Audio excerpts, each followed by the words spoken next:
मुख्यमंत्री माझी लाडकी बहीण योजनेच्या संदर्भात सर्वात मोठी बातमी नवीन आलेली आहे.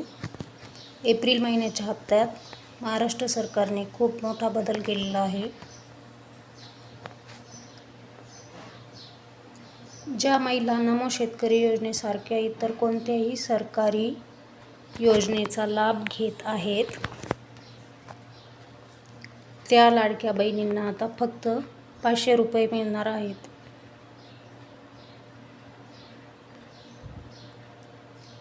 म्हणजे 1500 रुपये ऐवजी त्यांना आता 500 रुपये भेटणार आहे.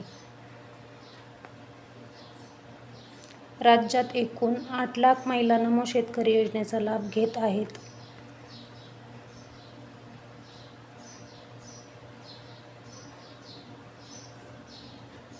त्या सर्व महिलांना आता मुख्यमंत्री माझी लाडकी बहीण योजनेत हा बदल होणार आहे.